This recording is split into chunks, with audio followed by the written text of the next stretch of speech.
ഈ ഒരു ഐറ്റമേ നിങ്ങൾ പലരും കണ്ടിട്ടുണ്ടാവില്ല, കഴിച്ചിട്ടും ഉണ്ടാവില്ല കേട്ടോ.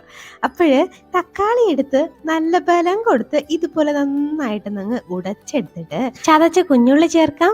പിന്നെ ചതച്ച വെളുത്തുള്ളിയും ചേർക്കാം. രണ്ടും ചേർത്തിട്ട് ഇനി ഇതിലേക്ക് ചതച്ച കുരുമുളകും കൂടെ ചേർത്തിട്ട് പിന്നെ നമ്മുടെ മെയിൻ താരമായിട്ടുള്ള ഉണക്ക നെത്തോലിയാണ് കേട്ടോ. അതും കൂടെ ചേർത്ത് കൊടുത്തിട്ട് 2, 3 വറ്റൽമുളക് ഇതുപോലെ രണ്ടായിട്ടൊന്ന് പിച്ചി ഇട്ട് കൊടുക്കാം. ഇനി കുറച്ച് കറിവേപ്പിലയും ചേർത്ത് കൊടുക്കാം. പിന്നെ മഞ്ഞൾപ്പൊടിയും മുളക് പൊടിയും മല്ലിപ്പൊടിയും കൂടെ ചേർത്ത് കൊടുത്തിട്ട് ഇനി അതിലേക്ക് കായപ്പൊടിയും കൂടെ ചേർത്ത് കൊടുത്തിട്ട് പുളിവെള്ളവും ചേർത്തിട്ട് ഇനി അല്പം വെള്ളവും കൂടെ ചേർത്ത് നന്നായിട്ടൊന്നങ്ങ് മിക്സ് ആക്കുന്നതിന് മുന്നേ ഉപ്പിടാൻ മറക്കരുത് കേട്ടോ.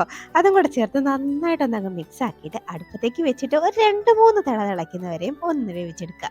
ആ ഉണക്ക മീനൊക്കെ ഒന്ന് വെന്ത് വരണം. അപ്പോഴേക്കും നട ഇതുപോലെ കിട്ടും. അടിപൊളി ഒരു രസമാണ് കേട്ടോ. ഇങ്ങനെ രസം ഉണ്ടാക്കി നോക്കിയിട്ടില്ലെങ്കിൽ ഉറപ്പായിട്ടും ട്രൈ ആക്കിക്കോ. പൊളി ടേസ്റ്റ്. പിന്നെ കഴിക്കുമ്പോൾ ഇതുപോലെ ചോറ് മുങ്ങാൻ പാകത്തിന് തന്നെ രസം ഒഴിച്ചങ്ങോട്ട് കഴിച്ചോളൂ. അതാണ് അടി